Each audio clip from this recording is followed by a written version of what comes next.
Hora de começar a responder as suas dúvidas no Quero Saber de hoje. Quem está conosco todas as quartas-feiras é a Bettina Moritz, nutricionista que fala de bem-estar. E o tema hoje é mitos e verdades na alimentação. Mande a sua dúvida para o 489-9633-4567. Sabe aquela dica que você ouviu falar, mas não sabe se faz sentido ou não? É verdade? É mito? O que é isso? Ou aquele alimento polêmico realmente faz mal? Pois é, nós já temos muitas dúvidas que chegaram durante a semana, a partir das chamadas que foram para o ar. Bettina, tudo bem? Bem-vinda, Bê. Vamos para o Tem maratona aqui para ti hoje, vamos lá. Vamos lá. A Karen de Palhoça, a famosa tapioca, queridinha das dietas. Comer uma porção é a mesma coisa que comer um pão de trigo? Ela pode ser substituída por pão ou vice-versa? Pode sim, Karen. Cada 3 colheres de sopa de farinha de tapioca equivale a 1 pão de trigo. Se você tiver intolerância a glúten ou doença celíaca, vale muito mais comer a tapioca. Mas em termos calóricos é muito parecido e continua sendo farinha. Então, cuidado com o consumo total dessa tapioca diária. Vamos agora de Palhoça para Floripa. O Wilson pergunta, quero saber se a margarina de soja é mesmo vilã ou se isso é mito. Wilson, toda margarina é o óleo vegetal que foi passado por um processo de hidrogenação. Isso faz com que o óleo fique muito ruim para a saúde. Então é verdade, realmente margarina não faz bem para a saúde. Se tiver que escolher, melhor uma manteiga? Manteiga ou até mesmo o azeite de oliva no pão fica uma delícia, Elaine. Dá para botar num potinho de vidro, bota um pouquinho no congelador, ele fica com uma consistência de manteiga, fica ótimo. Curti, e ainda põe um temperinho dentro, umas ervas, fica bem saboroso. Show. Ana Paula de Biguaçu, gostaria de saber se o suco de pacotinho, que faz tanto mal assim para a saúde, a gente toma todos os dias? Ana Paula, corta esse suco de pacotinho, faz muito mal para a saúde. Corante, açúcar ou adoçantes artificiais, tudo isso faz muito mal para a saúde. Não tem nada de nutriente dentro desse suco. Troca por um suco natural, pega a frutinha fresca e aí bate essa fruta fresca no liquidificador ou espreme essa frutinha, vai ficar muito mais saudável e cheio de nutrientes para a sua vida. Ok, Bê, daqui a pouco a gente chama de volta. Obrigada. Obrigada por enquanto. 12:18, voltamos agora com Quero Saber, que hoje fala sobre mitos e verdades na alimentação. A Bettina Moritz já está por aqui respondendo dúvidas que já estão chegando. Nós já conversamos sobre tapioca, margarina, suco de caixinha. Mas chegaram mais perguntas para você no telão. Vamos lá. Paula de Floripa, aveia faz mal ou não? Tem médico que recomenda não consumir, outros defendem.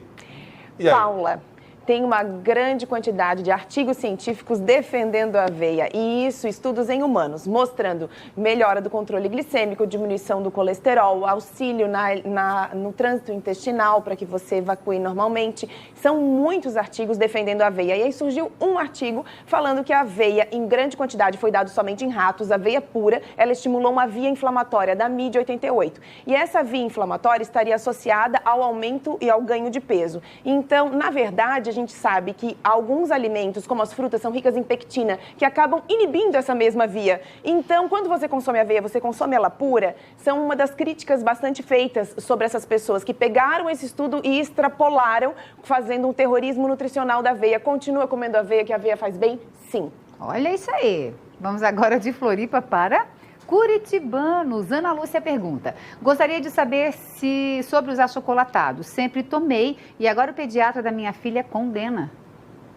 Então, Ana Lúcia, os achocolatados, se você virar os ingredientes, na sua grande maioria, o primeiro ingrediente é açúcar. E é por isso que ele é tão condenado. Mas hoje, no mercado, a gente já tem chocolates em pó, cacau em pó ou chocolates sem uma concentração de açúcar ou até mesmo sem açúcar. E aí esses poderiam ser utilizados. Eu aposto que o médico também aprovaria aí a utilização desses produtos, mas precisa ser sem açúcar. Eu tomo e o sabor é bem parecido. Ele é muito parecido. Tem no mercado, Laine, com adoçante natural, talmatina e maltitol. E é muito parecido. Meus filhos adoram. Só não dá pro seu cachorrinho, hein? Faz mal. Cachorro não pode comer chocolate. Chocolate não pode. Luana de Laguna, sempre que eu estou na casa da minha mãe, ela fala, hoje eu comprei melancia, só que você não pode tomar café com leite. Ela está aqui comigo, me ajuda a fazer ela entender que não faz mal. Luana, para a maioria da população realmente não faz mal. Então, a mamãe da Luana, talvez ela esteja realmente liberada para comer melancia e leite. O problema é que existe. A melancia é uma das frutas mais indigestas que a gente tem pelo tipo de fibra. Então, ela pode dar um pouco de distúrbio gastrointestinal em algumas pessoas. Um pouco de refluxo também está associado. E o leite, a proteína do leite, pode também ter uma difícil digestibilidade na maior parte da população e muitos têm intolerância à lactose. Quando você come os dois, tendo intolerância à lactose ou uma irritabilidade com a proteína do leite e uma grande concentração de melancia e uma digestão ruim, pode ser que toda essa quantidade não fique muito boa, mas você precisa ter uma dificuldade digestiva ou uma intolerância à lactose ou à proteína do leite. Mamãe, no fundo, sempre tem uma razãozinha, né? É que existem relatos na internet de pessoas que já passaram mal, mas são essas pessoas que têm dificuldade digestiva. Então tá, daqui a pouco voltamos contigo. Obrigada. Obrigada, Bê. Meio-dia, 28 minutos, hora de mais uma rodada do nosso Quero Saber. A Betina está conversando com a gente sobre mitos na alimentação. Vamos para mais um no telão, Betina, por favor. Marcelo de Florianópolis. Aqui em casa nós iniciamos aquele hábito de comprar suco de laranja integral. Ele realmente faz bem ou não? Suco de laranja, desde que ele seja natural, faz bem. Sim, você pode consumir, Marcelo. Cuidado com a quantidade. Cada copo de suco de laranja equivale a 3 laranjas espremidas. Então, são 3 porções de fruta. Será que cabe a essa quantidade de frutas? E você precisa também variar mais 2 frutas diferentes por dia. Então, só precisa fazer essa contagem se realmente vale a pena ou se vale a pena comer a fruta mesmo. Mais uma agora. Depois do Marcelo, quem chega com pergunta é a Eremita, de Biguaçu. Eu quero saber se o azeite de oliva pode ser usado para fritar. Eu tenho colesterol alto. Eremita, dos azeites, dos óleos, o azeite de oliva é o que aguenta mais alta temperatura. Ele chega a 210 graus. Mas como todo outro óleo, quando a gente chega próximo dessa temperatura máxima de ponto de fusão, eu vou ter alguns prejuízos com a utilização desse óleo. O melhor é você não fritar. Um refogado rápido seria o mais adequado. Mas o azeite seria o óleo mais adequado para a fritura, sim, porque ele aguenta altas temperaturas. Se tiver que fritar, usa e não reaproveita. Essa é a ideia. Se reaproveita, exatamente, Mário. Mais uma? Elineide de Caçador. É verdade que pessoas com hipotiroidismo não podem comer couve e manteiga? Elineide, essa informação veio de estudos in vitro, estudos feitos em célula ou em animais, quando se dava uma grande quantidade de couve ou desses mesmos alimentos, as brássicas, couve, brócolis, couve-flor, nabo, repolho. O que se viu em humanos é que para que você tenha prejuízo e inibir a produção dos hormônios tiroidianos, você precisa comer mais de 1 quilo de couve ou de 1 quilo de brócolis. Eu realmente nunca tive nenhum paciente que tivesse esse tão alto consumo. E associado a isso, se você tiver um baixo consumo de iodo, porque os nutrientes dessa couve é que poderiam diminuir a entrada do iodo para dentro da tireoide para produzir os hormônios tiroidianos.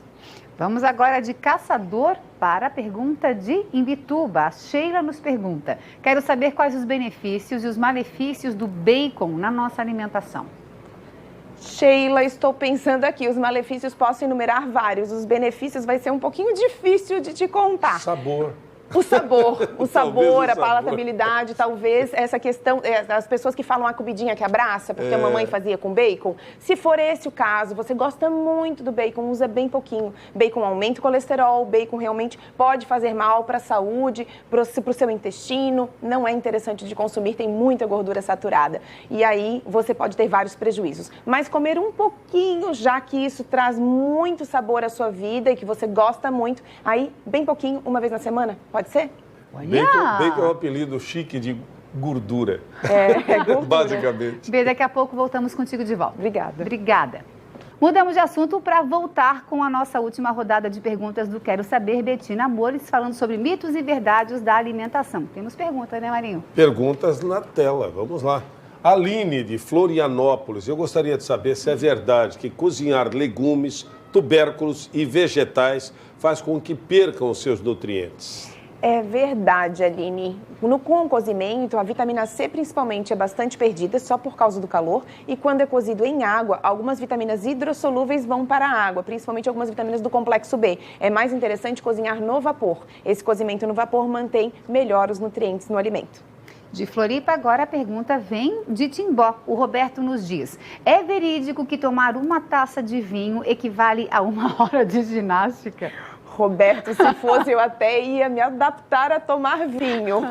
Tem um pouco de dificuldade, mas realmente isso é mito. Você precisa fazer exercício. Pare de inventar desculpas para não se exercitar. Você pode até tomar de 2 a 3 tacinhas de vinho por semana, mas isso não exclui a necessidade de fazer exercícios físicos de 3 a 4 vezes por semana, de preferência em torno de 40 minutos ou mais.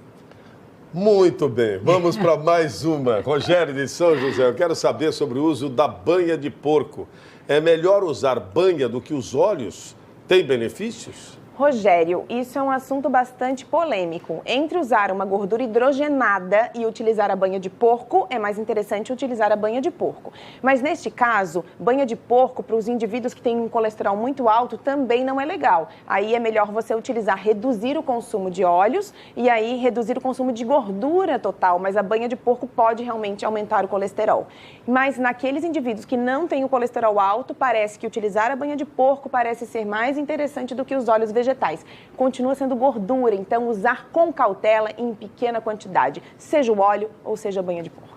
De São José, agora a pergunta vem de Maracajá. A Érica nos conta: gostaria de saber se a alimentação interfere no leito materno e causa os famosos ou as famosas cólicas no bebê. Minha filha tem 2 meses e o que eu mais escuto é que não pode comer isso nem aquilo porque dá cólica. É verdade?